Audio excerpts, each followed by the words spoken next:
Frères et sœurs, la paix de Dieu soit avec vous. C'est un réel plaisir pour nous de nous joindre ensemble pour parler au sujet de la Bible. Votre programme tant aimé s'appelle La Bible nous parle avec Pasteur Théodore. C'est un réel plaisir pour moi de vous joindre, d'aller chez vous et de discuter ensemble à chaque fois que nous rencontrons un passage de la Bible.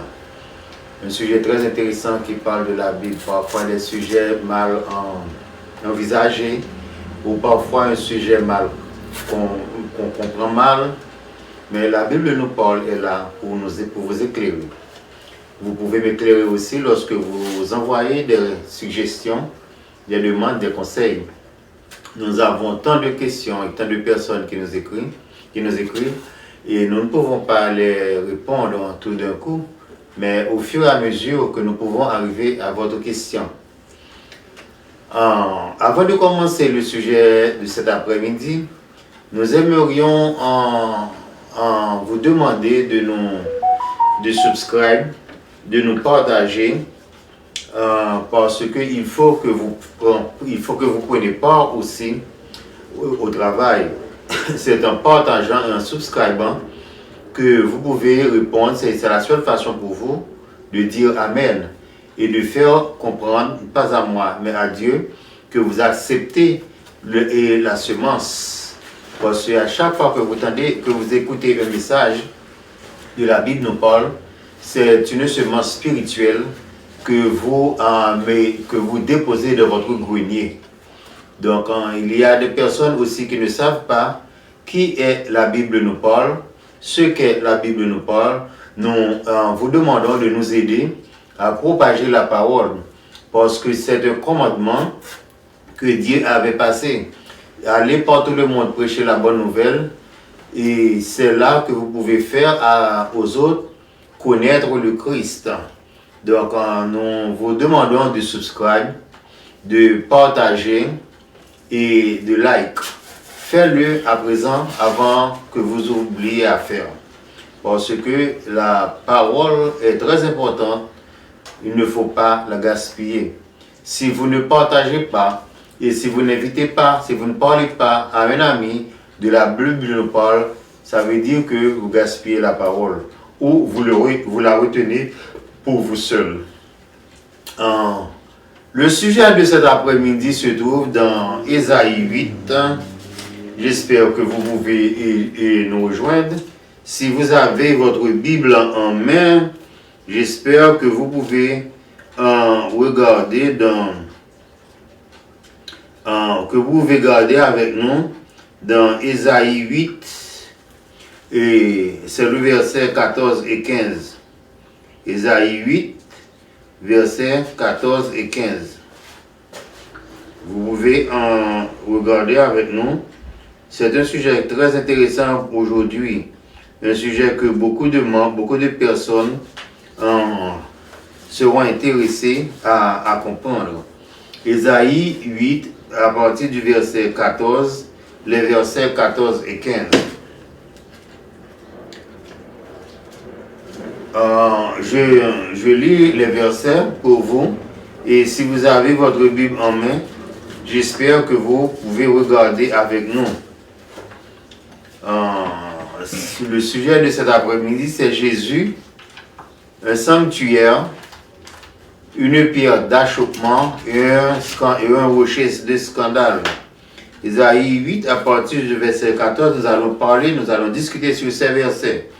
Il sera un sanctuaire. Il remplace Jésus. Jésus sera un sanctuaire, mais aussi une pierre d'achoppement, un rocher de scandale pour les deux maisons d'Israël, un filet et un piège pour les habitants de Jérusalem. Verset 15. Plusieurs trébucheront, ils tomberont et se briseront, et ils seront enlacés et pris. Je choisis ce verset parce que je lisais dans Ésaïe que le verset dit que Jésus sera un pierre d'achoppement, un rocher de scandale et un filet et un piège pour les habitants de Jérusalem. L'idée qui me vient, c'est que je me demande moi-même comment notre Seigneur Jésus-Christ peut être une pierre d'achoppement et en même temps un rocher de scandale.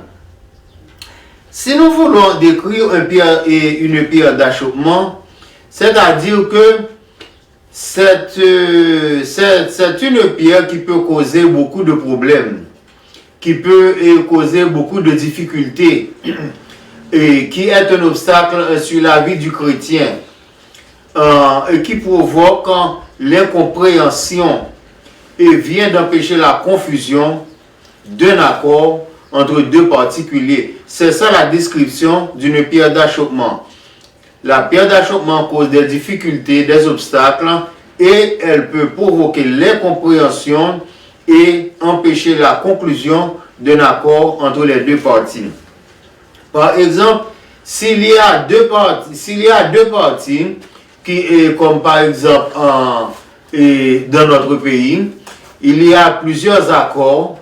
L'un ne pouvait pas tomber en agrément avec l'autre. Donc on appelle cela tous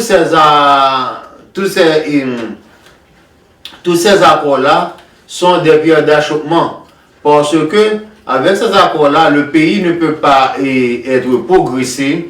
Le pays ne peut pas aller à l'avant. On voit que c'est le désordre, c'est la confusion. Le désordre de l'administration, le désordre dans le pays il n'y a pas de travail d'achoppement. Tout ça, c'est causé par les accords, une pierre d'achoppement, les accords qui constituent comme une pierre d'achoppement pour le développement de l'administration et l'avancement du pays. Donc, c'est tout cela une pierre d'achoppement. Mais je me demande pourquoi Jésus-Christ est-il une pierre d'achoppement? C'est-à-dire que lorsque nous regardons dans Matthieu 24, nous pouvons lire, si vous avez votre Bible en main, allons avec moi dans Matthieu 24. Dans Matthieu 24, nous voyons que c'est la destruction de Jérusalem. Nous voyons que dans Matthieu 24, il dit que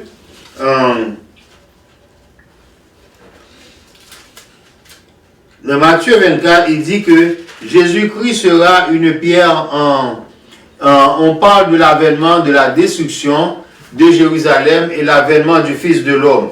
Comment faire que Jésus vient pour sauver le monde? Ensuite, il est constitué comme une pierre d'achoppement. C'est-à-dire que lorsque Jésus-Christ viendra dans le monde pour parler la parole de notre Seigneur Jésus-Christ, donc c'est pas tout le monde qui va accepter la parole de notre Seigneur Jésus-Christ. Par exemple, si on l'accepte,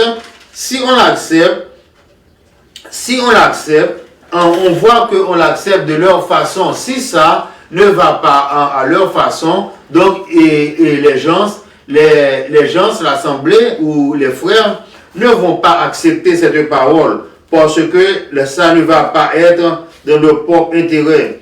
Lorsque Jésus dit qu'il ne sera pas pierre sur pierre qui ne sera détruite et qui ne sera renversée, donc c'est-à-dire que il ne prévoit pas comme si la destruction de Jérusalem. En effet, il parle de la destruction du système des choses afin qu'il soit établi un système beaucoup plus meilleur.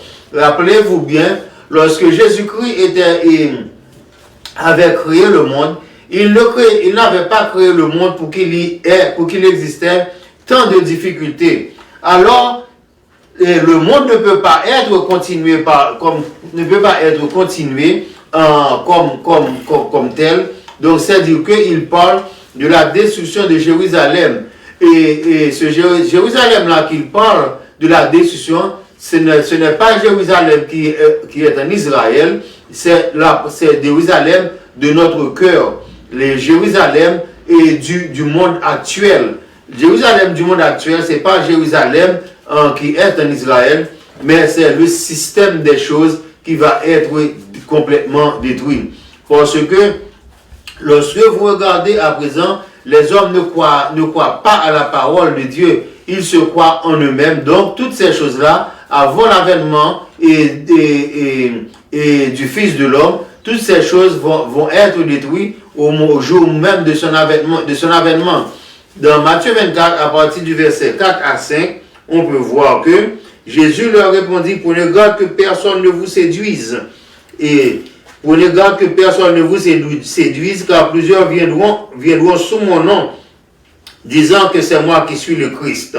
Alors, lorsque le Christ viendra, toutes ces choses seront suspendues. Toutes ces choses vont être anéanties.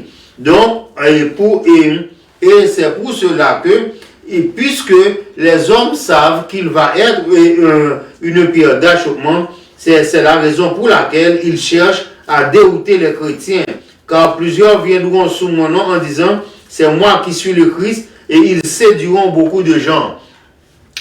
J'ai vu dans une petite histoire, et la flèche qui est pointée dans la direction d'un endroit. Alors, cette personne a été poursuivie par des bandits, arrivés sur la place du lieu pour dérouter les bandits, parce que les bandits sachent où cette personne habite. Ils vont à sa poursuite, et la personne qui s'enfuit, en arrivant dans un lieu, il avait détourné la flèche pour dérouter les bandits de l'endroit où il s'est réfugié. Donc c'est exactement là ce que plusieurs diront, plusieurs viendront sur le nom de Dieu en disant, c'est lui qui est le Christ, c'est pour séduire beaucoup de gens. Donc, à cette époque-là, au verset 6, vous entendez parler des guerres et des bruits de guerre.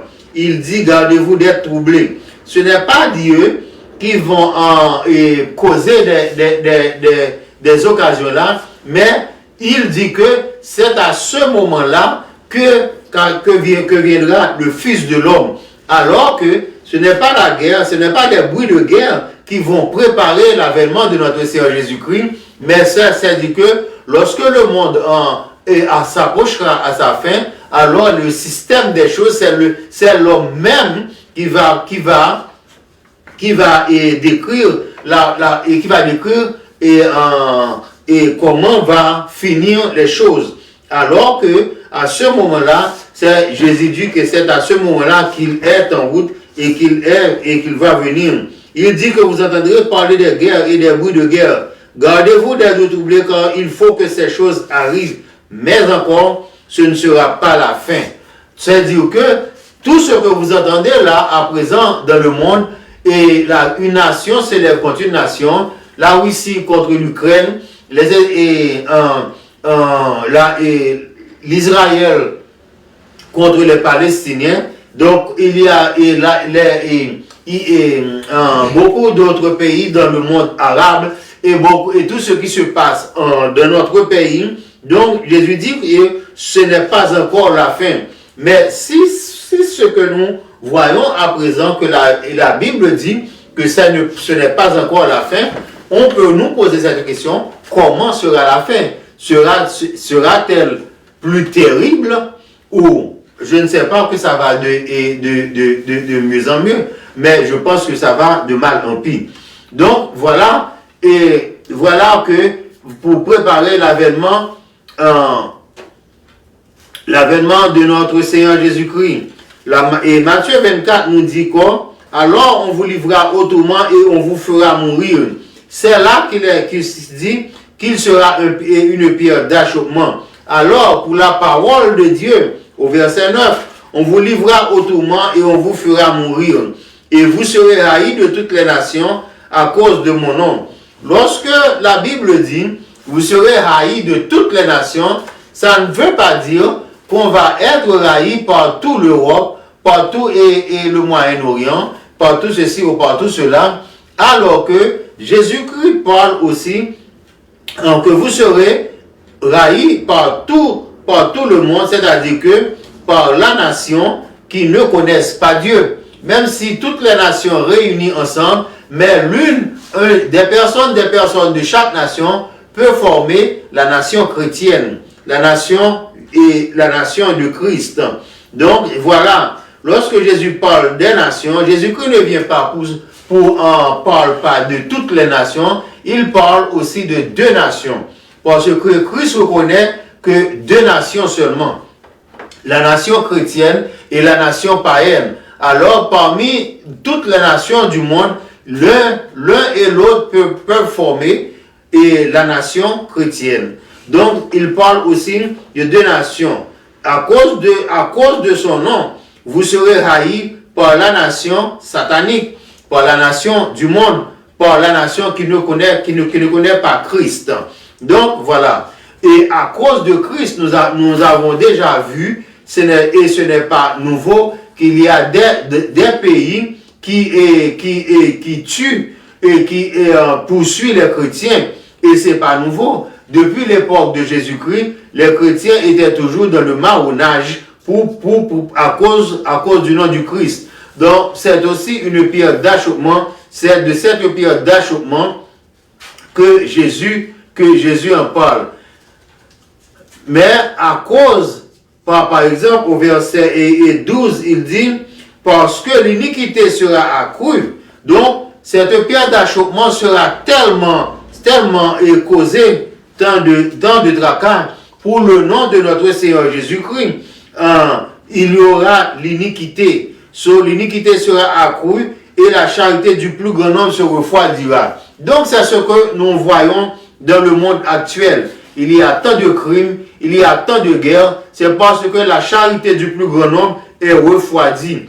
Et la raison pour laquelle il dit que la charité du plus grand nombre est refroidie, c'est pas pour ainsi dire que leur cœur, leur pensée est devenue leur pensée est devenue foi, mais c'est pour dire que à cause de leur incrédulité et de ne pas reconnaître Dieu et de ne pas appliquer la loi divine et aime ton prochain comme toi-même, alors Satan les a aveuglés et il y a tant de crimes et tant de suicides dans le monde. Donc c'est aussi une période d'achoppement. À cause de notre Seigneur Jésus-Christ, les chrétiens des temps passés et jusqu'à présent dans les pays par exemple vers la Chine et vers nos pays arabes et dans d'autres pays, si on est chrétien, on peut condamner, on peut tuer, on peut faire toutes sortes de choses. Et donc, il dit que mais nous nous demandons pourquoi. Parce que Dieu prêche l'amour et Dieu prêche la vie, la sainteté et l'union. Parce que c'est le premier commandement, d'aime nos prochains comme toi-même.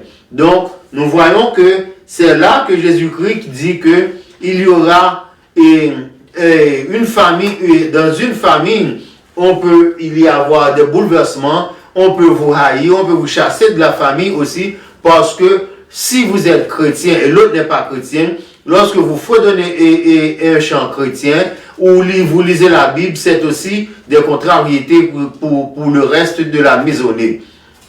Donc voilà. Donc voilà ce que veut dire une période d'achoppement. Parce que il y a des pays qu'on ne veut pas attendre le nom. J'ai un ami qui est dans un travail, par exemple, qui est dans un travail juif. Donc, il parlait de Dieu, de Jésus-Christ dans ce travail-là. Alors, il y a un chef, un autre superviseur qui lui dit, si vous voulez retenir votre place, le nom de cette personne-là, vous ne devez pas citer le nom de cette personne-là parmi nous. Donc vous voyez que c'est cette période d'achoppement-là que Jésus-Christ en parle. Donc si vous voulez retenir votre travail, il est interdit que vous citez ce nom. Parce qu'on ne reconnaît pas ce nom. La majorité d'entre eux reconnaissent que Moïse, attendent que Moïse comme Messie. Et Jésus même dit que le Messie est déjà sur la terre. Le Messie est déjà présent.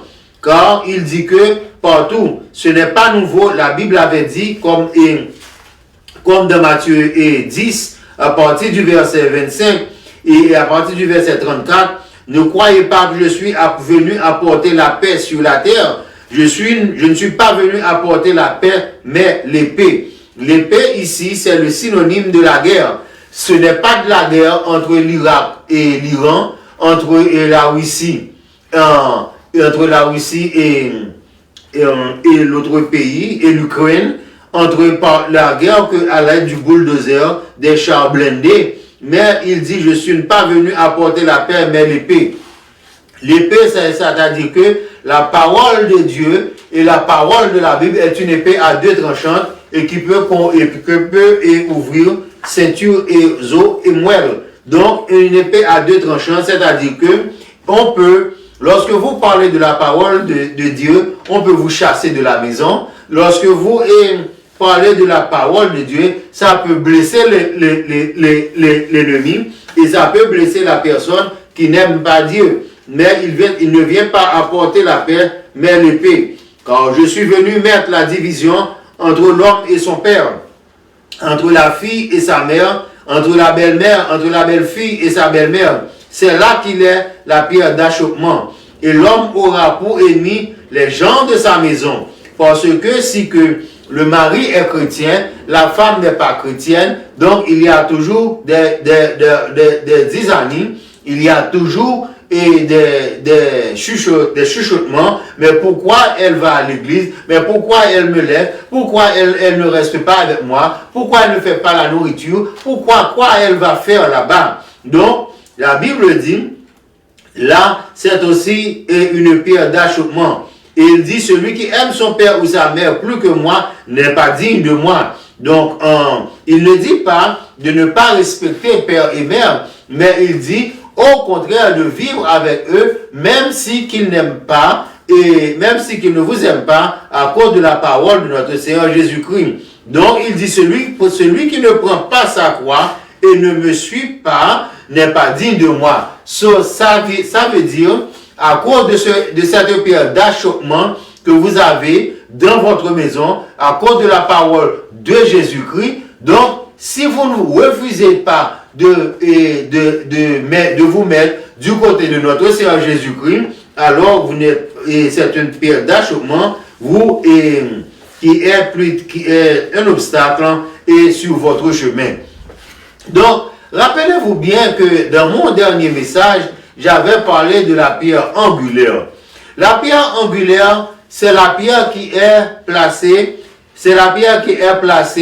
à l'angle de la construction et qui peut donner la direction sur la largeur et sur la longueur. Mais aussi, la pierre angulaire est toujours restée la pierre angulaire. Mais si elle est mal placée par celui qui construit, la pierre angulaire peut être devenue une pierre d'achoppement. Je m'explique.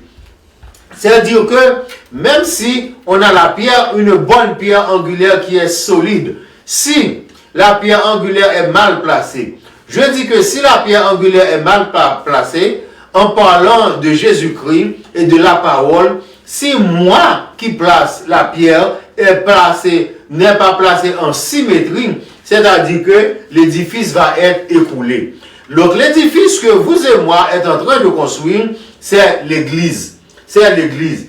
Et la construction que nous sommes en train de prendre soin, les troupeaux et que nous sommes en train de prendre soin, ce sont les chrétiens qui sont en face de nous. La pierre angulaire, si elle est mal placée, c'est-à-dire que nous, qui enseignent la parole de notre Seigneur Jésus-Christ, la parole de Dieu, si nous causons des blasphèmes contre la parole, c'est-à-dire que dire ce que la Bible ne dit pas, si nous prenons que la parole de Dieu et nous l'appliquons dans notre propre intérêt, nous avons entre nos mains une pierre angulaire qui est mal placée. Lorsque la pierre angulaire est mal placée, c'est de la même façon que si on construit une maison sur le sable. Lorsque l'ouragan vient et faire couler le sable, la maison va s'effondrer.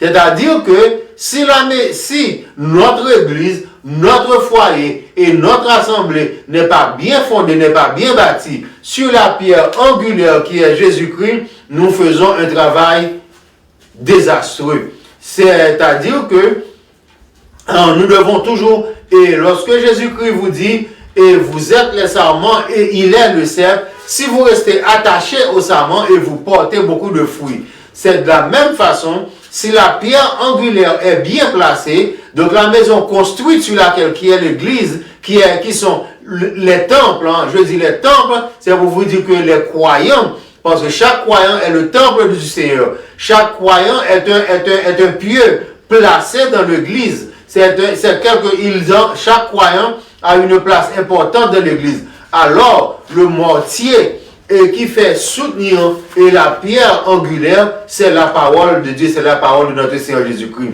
Ce n'est pas toute l'église qui est bien centrée sur la parole de Jésus-Christ. Ce n'est pas tous les chrétiens qui comprennent bien la parole de notre Seigneur Jésus-Christ.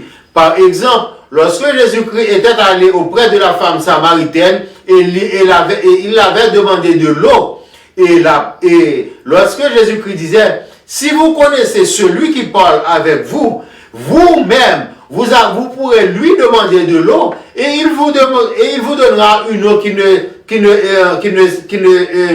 ne taillera jamais. Donc, la femme samaritaine comprenait que le Seigneur Jésus-Christ allait lui donner une source d'eau chez elle. Alors, elle n'a pas besoin de venir puiser de l'eau à quelques centaines de kilomètres. Donc voilà, la femme samaritaine avait mal placé la pierre angulaire.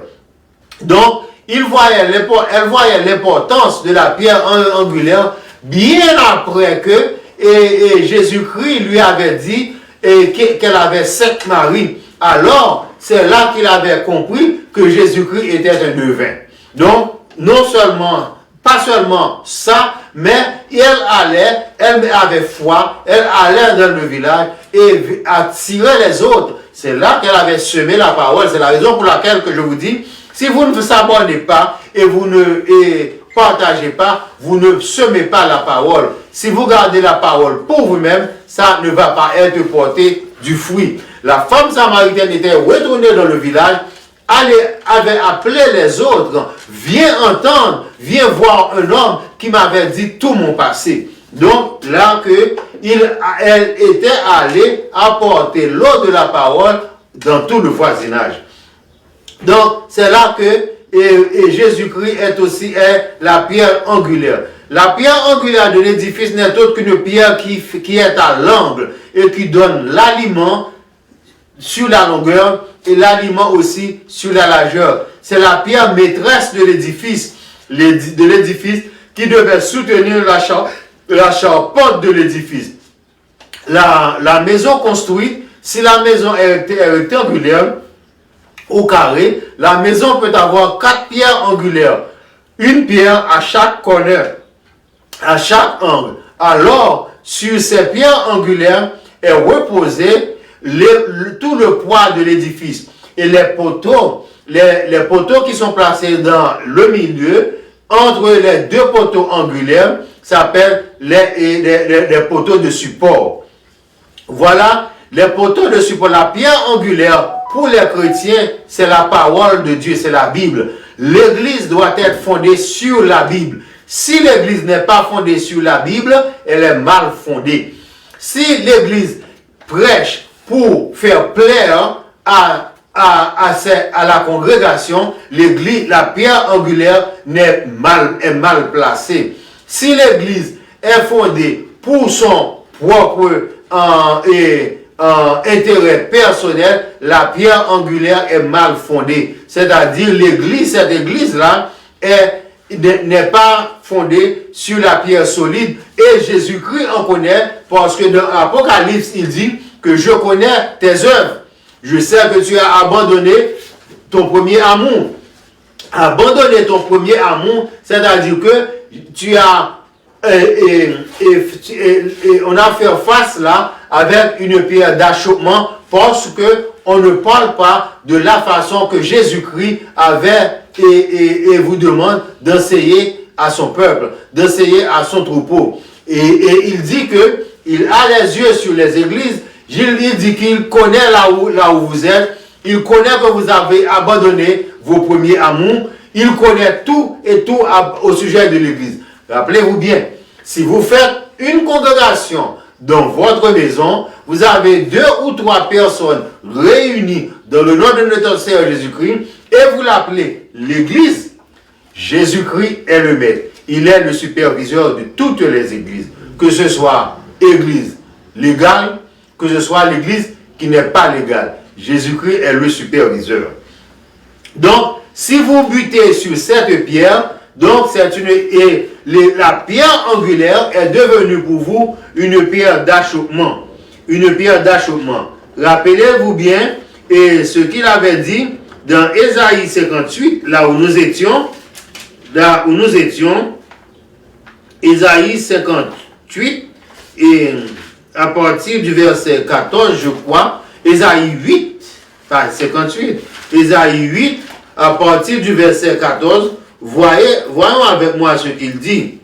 Si vous avez votre Bible en main, vous pouvez chercher et voir avec moi dans Ésaïe 8, verset 14 et 15. Il sera un sanctuaire.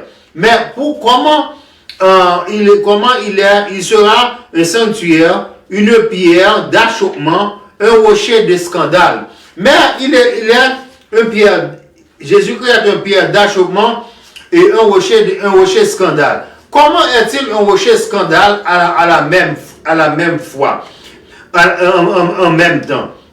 C'est-à-dire que dans les églises maintenant, nous voyons que les églises à présent ont tendance, non pas la tendance, mais tout ce qu'on fait à présent dans l'église, c'est une sorte de commerce. Donc, on scandalise l'église. L'église n'était pas faite pour cela.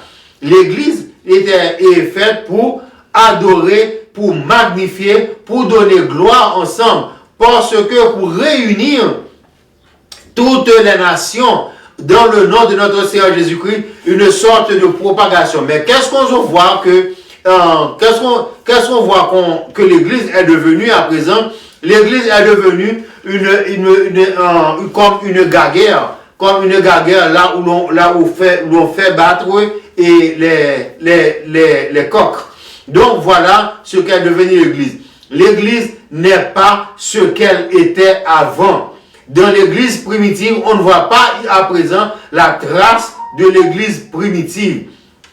À présent, on ne voit que des églises pour miracles. Les prêches dans les églises, ce sont des prêches d'opportunité. Les prêches dans les églises, ce sont des prêches de grâce et de l'évangile de grâce, de l'évangile de prospérité. On ne prêche pas encore la sanctification. On ne prêche pas encore comment on peut trouver Christ. On ne prêche pas encore comment attirer les âmes. Dès qu'un chrétien et dès qu'une personne dit qu'il veut suivre Christ, on lui donne une charge, une responsabilité et on lui donne des enveloppes. Donc voilà ce qu'on. L'Église n'est pas ce qu'elle était à présent.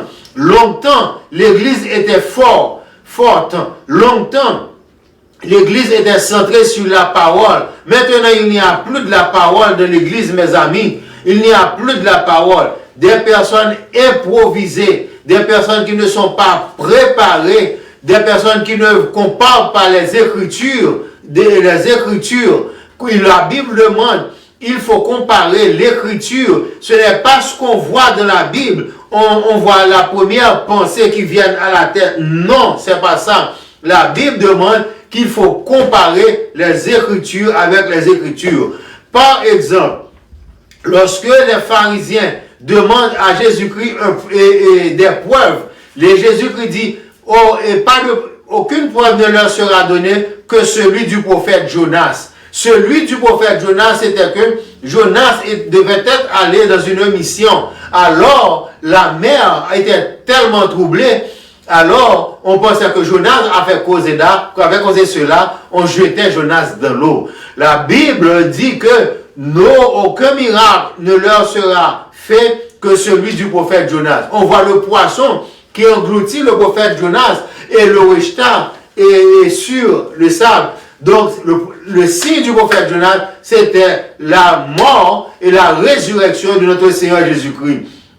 Lorsqu'on compare Jonas avec Jésus-Christ sur la croix, c'est là qu'on voit la signification du prophète Jonas. Il faut comparer les Écritures avec les Écritures. Ce n'est pas prendre la Bible en bassin pour retirer de la poussière, alors ça s'arrête sur un verset, alors je parle au sujet de ce verset. On prend ce verset et on dépose la Bible jusqu'à ce qu'on finisse, on n'ouvre plus la Bible. C'est pas une prédication, c'est pas prêcher. Donc prêcher, c'est faire comparer les Écritures à l'Assemblée. Parce que dans l'Assemblée, il y a des personnes qui chaque jour se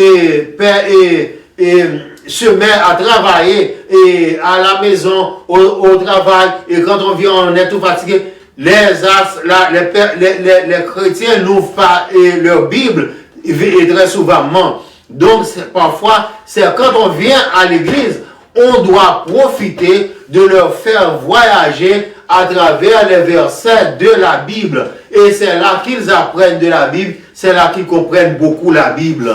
Donc parfois, lorsqu'on parle de la Bible, il faut faire des références. Il faut comparer les Écritures. C'est là qu'on devient fort, c'est là qu'on s'instruit de la Bible et c'est là qu'on voit, qu'on comprend pourquoi tel événement était parlé dans la Bible et quand cet événement est arrivé et quand cet événement sera arrivé. Donc voilà, donc c'est un rocher de scandale pour nous parce qu'on ne parle plus de la Bible. Au lieu qu'on parle de la Bible, on scandalise. On se scandalise. Les personnes qui se tiennent debout se scandalisent lui-même et scandalisent Dieu aussi. Parce que la Bible, la parole de Dieu, l'Église n'était pas faite pour cela. Rappelez-vous bien, quand Jésus était allé dans l'assemblée, dans les synagogues, il parlait directement, simplement de la Bible, tellement bien que les personnes, les pharisiens étaient tellement étonnés comment cet enfant-là peut parler directement avec arrogance de la Bible. Frères et sœurs, restez dans la Bible, prêchez dans la Bible et parler des affaires de la Bible, même si cela blesse l'assemblée. Il faut parler de la Bible, parce qu'il ne faut pas faire de la Bible, de l'Église Jésus-Christ, un rocher de scandale, parce que Jésus-Christ préparait les personnes et auprès de la mer de Tibériade, dans les barques et sur la montagne, de les synagogues, on les fait apprendre ce qui est dans la Bible. Donc, par exemple, voilà un rocher de scandale qui se fait et qui se tient dans plusieurs églises. Et l'abus dans les jours de jeûne, les jeûnes de 40 jours, les jeûnes de 28 jours, les jeûnes de combien de jours, personne ne peut pas rester à prêcher pour 50 et pour 6 temps de jours sans prendre rien. Rappelez-vous bien, lorsque Jésus-Christ prêchait et jeûnait 40 jours, 40 nuits, il ne mangeait pas, il ne buvait pas, il était si tellement faim. En effet, il était si tellement faim, même Satan avait compris ça.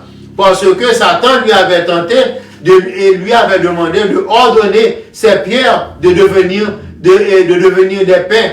Donc, parce que Satan savait que lorsqu'on jeûne, on ne prend rien.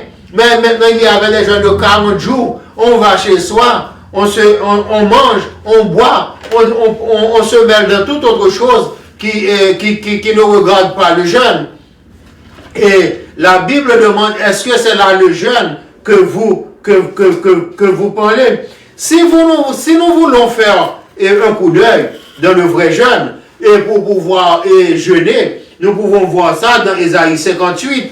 Ésaïe 58, sinon nous pouvons commencer au verset 8 qui dit que nous sert de jeûner? La Bible demande à quoi ça sert de jeûner.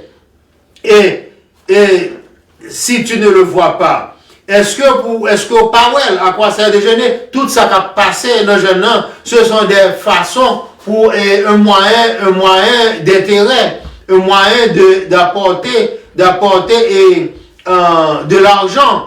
Donc, vous jeûnez 40 jours, 40 nuits. Qui peut le faire? Seul Dieu peut le faire. Seul Dieu peut le faire. C'est un crime qu'on fait aux chrétiens si on les fait jeûner 40 jours, 40 jours. Il y a des personnes qui souffrent du sucre, et des personnes qui sont diabétiques, des personnes qui ont blood sugar et qui ont besoin de la nourriture. On leur demande de faire toute la journée à jeûner pendant 40 jours. Et lorsqu'on va dans sa maison de l'après-midi, on mange 2-3 fois parce qu'on est entièrement avide. On parle de toutes choses, on se mêle dans toute autre chose. Et vous dites que vous jeûnez. La Bible demande, est-ce que c'est là le jeûne? De mortifier votre âme. Mortifier votre âme, c'est-à-dire faire un sacrifice, ou faire quoi? Faire un sacrifice. Bon, Dieu n'a pas demandé de sacrifice. Dieu ne demande pas aucun de sacrifice. Tout ce que Dieu demande, c'est un cœur pur. Et pour avoir un cœur pur, il y a des choses à remplir pour avoir un cœur pur. Donc, il dit que à quoi ça sert de jeûner? Vous mortifiez votre âme. Vous n'avez, et si tu n'y as point d'égard pour le jour de jeûne, parce que vous faites toute autre chose qui n'est pas bonne, et toute autre chose qui n'est pas bonne pendant le jour de jeûne. Pendant le jour que vous jeûnez, vous pensez à la maison, vous pensez à la nourriture parce que vous êtes faim, parce que vous avez faim. Vous pensez à toute autre chose et vous pensez que vous n'avez pas pris au moment de déjeuner. Il y a une guerre dans le stomac, dans le ventre. C'est brrr, brrr, brrr, parce que le corps humain ne peut pas soutenir 40 jours de jeûne. Et pour jeûner, il ne faut 40 jours de jeûne. Il ne faut ni boire, ni manger pendant ces 40 jours. Seul de l'eau qu'on peut boire. Parce que si on ne boit pas de l'eau, le corps peut passer quelques jours, des jours sans de la nourriture, mais pas sans boire de l'eau. Donc, la Bible demande, vous mortifiez, et votre âme, ça veut dire, c'est la partie pour le tout, et le corps. Si tu n'as point d'égard pour le jour de jeûne, vous livrez à vos penchants, c'est-à-dire que pendant que vous jeûnez, vous pensez à la maison, vous n'avez pas d'argent pour donner aux enfants de la nourriture, vous livrez aux penchants. Vous devez, après avoir de jeûne, vous devez aller retourner au travail. Il y a des personnes qui sont en train de travailler et qui vont dans le jeûne, qui laissent le jeûne avant de finir pour retourner au travail. C'est là que la Bible dit, vous mortifiez votre âme. Vous n'avez point d'égard pour le jeûne. Voici le jour de jeûne. La Bible explique et va vous expliquer ce qu'est vraiment jeûner. Voici le jour de votre jeûne. Il dit que pour mortifier en somme, que pour vous faire voir et que ce n'est pas le jeûne que vous faites, et la Bible dit que vous vous livrez à vos penchants, vous traitez durement tous vos mercenaires, ça veut dire que des personnes qui sont en affaire avec vous, vous les traitez durement, et même, par exemple, si vous parlez durement avec votre femme, ça tombe dans cette même catégorie, et vous querellez, vous frappez de poing, et la Bible dit, vous faites tout ce que vous voulez pendant le jour de jeûne, et qui est à votre choix, et donc, est-ce que là, c'est le jeûne que Dieu prend plaisir? D'ailleurs, faire le jeûne, c'est une sorte d'intensifier la prière. Mais parfois qu'on prie, on prend des messages au téléphone, on appelle la maison au téléphone, en bas on est au Facebook, on regarde toutes choses, des tripotages et online, on fait tout. La Bible dit ce n'est pas le jeûne. Ce n'est pas le jeûne. Donc le jeûne c'est un jour mettre à part, et c'est le jour est un jour agréable qui doit être agréable à l'Éternel. C'est un jour que l'Éternel prend plaisir. vous devez vous détacher de la méchanceté, dénouer les liens de la servitude, envoyer libre les opprimés. Sur votre estomac, s'il n'y a pas 10 livres de terre, vous n'allez pas pardonner votre prochain. Est-ce que c'est là que vous allez participer avec votre prochain dans votre cœur? La Bible dit qu'il faut renvoyer les opprimés, qu'on leur rende toute espèce de joug. Toute espèce de joug. Vous partagez ton pain avec celui qui a faim et laisse entrer dans ta maison le malheureux sans asile. Voici le jour de jeûne. Faites entrer de la maison, de votre maison, le malheureux sans asile, c'est-à-dire aie pitié pour celui qui n'en ont pas.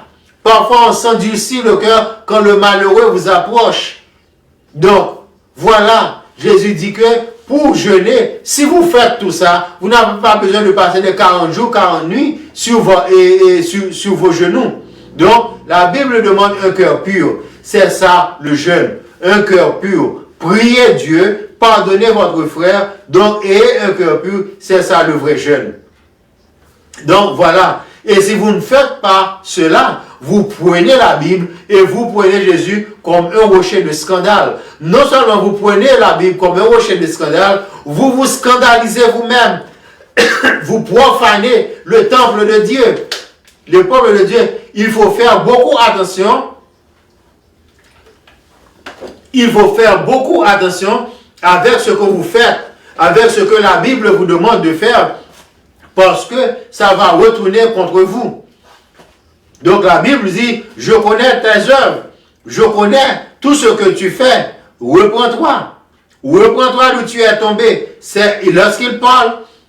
Lorsqu'il parlait aux 7 églises d'Asie, ce n'était pas vraiment les églises qui étaient en Asie. 7 représentent le tout, la complexion, parce que la terre a été créée en 7 jours, c'est-à-dire en 7 représente la complexion de toutes les choses et le finissement de toutes les choses. Lorsqu'il parle aux 7 églises d'Asie, il parlait à toutes les églises dans le monde, même dans les églises présentes, même dans l'église où vous allez à présent. La Bible dit, reprends-toi, je connais tes œuvres, reprends-toi, tu as oublié ton premier amour. Ça veut dire que tu prends la Bible, la chrétienté, pour commercialiser, pour scandaliser. Vous scandalisez la Bible, vous scandalisez Dieu et vous vous scandalisez vous-même. Mais tôt ou tard, vous allez payer ça. Lorsque votre jour arrive, vous serez tout à fait étonné pour dire, Dieu, j'avais fait des jeûnes en ton nom, j'avais prophétisé en ton nom. Jésus dira, dehors, je ne vous connais pas. Ne sois pas étonné. Même si même si le corps est en train de pourrir, mais l'âme sera vivante et l'âme connaît tout ce et entendra tout ce que Dieu avait dit, et l'âme se souviendra comment il était, comment vous aviez agi lorsqu'ils étaient dans votre enveloppe humaine. Donc, la Bible dit, nous sommes à présent qu'il sera une sorte de sanctuaire pour tous. Un temps sanctuaire pour tous, c'est-à-dire que comme 1 Thessaloniciens 5, verset 9 nous dit, si vous avez votre Bible en main, aidez-moi, cherchez 1 Thessaloniciens 5, vous pouvez 1 Thessaloniciens 5, cherchez avec moi, et il dit que 1 Thessaloniciens 5, à partir du verset 9, il dit que car Dieu ne nous a pas destinés à la colère, mais à l'acquisition du salut par notre Seigneur Jésus-Christ. Donc, il sera pour vous et moi, vous serez pour lui un sanctuaire, et il sera pour vous une sorte de salut. Donc, vous serez un temple, vous êtes le temple de notre Seigneur Jésus-Christ. Le Seigneur Jésus-Christ prend plaisir en vous et il habite en vous. Il est pour vous un abri, un sanctuaire. Somme 46 vous dit qu'il est pour nous un secours qui ne manque jamais de la détresse. C'est-à-dire qu'il nous couvre. Lorsque nous sommes en difficulté, lorsque nous prions à Dieu, il nous entend. Il n'est pas sourd et son bras n'est pas trop court pour nous délivrer. Un sanctuaire, c'est un endroit, c'est une sorte d'asile où vous pouvez voir comme les Américains l'appellent un bunker. C'est-à-dire que lorsque vous êtes en danger, lorsque vous êtes en poids et des tourments, des chagrins ou quelque chose qui vous fatigue dans le monde, et lorsque vous êtes troublé, il vous dit, venez à moi, vous tous qui êtes fatigués et chargés, je vais vous donner le repos. Alors, pour vous, il est un abri, il est un secours qui ne manque jamais de la détresse. Donc, un secours qui ne manque jamais de la détresse. Lorsque vous êtes bien coordonné avec le Christ, vous êtes devenu un temple saint. C'est-à-dire qu'il vous appelle déjà, vous êtes des saints, parce que à cause de la parole que vous avez entendue. Si vous avez écouté à la parole, vous êtes déjà saints, mais si vous pratiquez ce que vous avez entendu, vous êtes devenu un sanctuaire pour notre Seigneur Jésus-Christ. Un sanctuaire, c'est là que vous vous reposez. C'est comme le chrétien, c'est comme l'arbre qui est planté près d'un courant d'eau et qui donne son fruit en sa saison. Donc, l'arbre qui est planté près d'un courant d'eau est toujours vert. Pourquoi? Parce que il est dans le sanctuaire d'une eau très fraîche. Donc, c'est-à-dire que il est bien placé. Il est placé sur une eau angulaire parce que l'eau le rafraîchit et l'arbre devient vert. Donc c'est là, lorsque vous êtes placé sur un langue angulaire de notre Seigneur Jésus-Christ, il est le tronc et nous sommes le sarment, alors on donne beaucoup de fruits.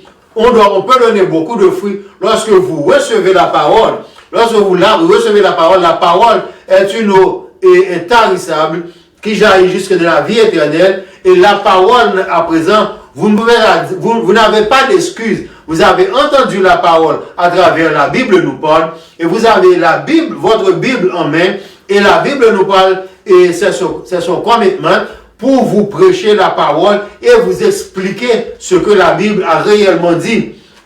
Donc, la Bible dit que si vous êtes bien coordonné avec Christ, c'est-à-dire que si vous êtes bien placé, bien juxtaposé sur la pierre angulaire, alors l'Éternel, Dieu, peut bâtir sur vous. Il peut bâtir sur vous. Comment? Lorsqu'il peut mettre confiance sur vous, parce que c'est de cette façon-là qu'il avait mis sa confiance en Moïse, en Abraham, dans les apôtres et dans les disciples. Donc est-ce que vous et moi, vous pouvez remplacer ces hommes-là, les apôtres, si vous pouvez bâtir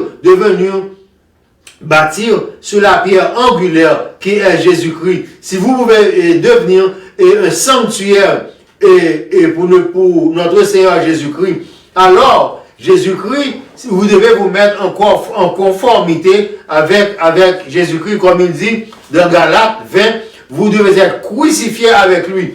Crucifié avec lui, c'est-à-dire vous mettre en juxtaposition avec lui, de marcher dans les pas de notre Seigneur Jésus-Christ, faire ce que le Seigneur Jésus-Christ avait fait quand il était au monde, c'est-à-dire que pratiquer la sainteté, l'amour du prochain, parce que l'amour du prochain à présent est très refroidi. Ne laissez pas les problèmes de ce monde, les vicissitudes de la vie, les bruits de guerre vous refroidissent. Parce que Jésus dit, il faut que ces choses arrivent. Vous et moi, nous ne devons pas être étonnés lorsque nous entendons ces bruits de guerre. Nous devons savoir que Jésus-Christ avait dit qu'il faut que ces choses arrivent. Si vous avez Jésus-Christ, vous vous placez sur la pierre angulaire, vous ne pouvez pas être une pierre d'achoppement. Vous ne pouvez pas être un rocher de scandale. Vous serez alors un sanctuaire, le sanctuaire de notre Seigneur Jésus-Christ. Alors, à l'ombre de toi, peut attirer les autres, peut venir et prendre du repos ceux qui ne connaissent pas Dieu. La raison pour laquelle vous devez partager vous devez subscribe, vous devez partager, vous devez aimer. La Bible nous parle, like la Bible nous parle, parce que la Bible nous parle, vous présente cette eau. Et si vous connaissez cette eau, et si vous buvez cette eau, vous devez être changé. Vous allez être né de nouveau. Parce que naître de nouveau, lorsque Nicodème pensait que être né de nouveau, c'est d'aller prendre naissance dans le sein de sa mère et être né encore. Mais non, né de nouveau, c'est lorsqu'on se laisse laver par l'eau de la parole de la Bible. Vous commentez la Bible. Je vous donne un secret de la Bible. Lorsque vous prenez la Bible, même si vous êtes un novice, vous ne savez rien de la matière de la Bible, lorsque vous prenez la Bible, vous commencez à comparer les Écritures avec les Écritures, à vous poser vous-même cette question. Mais pourquoi la Bible dit ceci? Pourquoi la Bible a-t-elle dit ceci? À présent, il dit cela. Par exemple, je vous donne un exemple. Pourquoi la Bible parle de la résurrection? Mais quand sera cette résurrection? Marie disait, lorsque arrivera la résurrection, son frère ressuscitera. Mais pourquoi Jésus-Christ dit que je suis la résurrection? Pourquoi il dit que son frère vivra? Mais pourquoi sur la croix il dit au voleur qui est à sa droite, aujourd'hui même tu seras avec moi dans le paradis? Il faut que vous vous posez cette question. Alors, lorsque vous commencez à comparer les Écritures avec les Écritures, vous allez voir que l'apôtre Paul avait raison lorsqu'il disait « Mourir aujourd'hui, c'est présent avec le Christ ». Frères et sœurs, je vous remercie beaucoup que vous prêtez votre attention à la Bible nous parle. Parce que nous allons à l'église vraiment, mais l'église ne nous encourage pas de fortifier notre foi. Donc la Bible nous parle, vous donne tous les détails. Tous les détails de chaque nom. Je voudrais vous donner des leçons sur des versets les plus importants, les plus éminents. Alors, je commence d'abord avec des versets les plus difficiles avant d'arriver dans des prédications vagues comme on fait à l'église. Donc, si vous donnez votre foi, perdre un moment, environ 30 minutes chaque jour, à écouter la Bible nous parle, ou être avec nous chaque samedi, au cours de cette émission, vous allez vous fortifier et vous allez comprendre vraiment la Bible. Parce que la Bible, on dit que c'est un livre difficile à comprendre, mais ce n'est pas vrai. La Bible, pour comprendre la Bible, il faut comparer les Écritures avec les Écritures. Il faut vous poser vous-même votre question. Vous allez poser d'autres personnes des questions, d'autres personnes des questions, ils peuvent vous donner des questions vagues. Mais lorsque vous posez vous-même votre question, le Saint-Esprit viendra à vous éclairer et à vous faire voir la vérité. Merci pour votre moment. Merci pour votre attention. Avant que vous tournez à autre chose, je vous demande de subscribe, de like et de partager. C'est là que vous allez dire Amen et c'est là que vous allez montrer votre compréhension et vous avez retenu quelque chose. Que la paix vous soit et bonne fin de semaine à vous tous. Merci.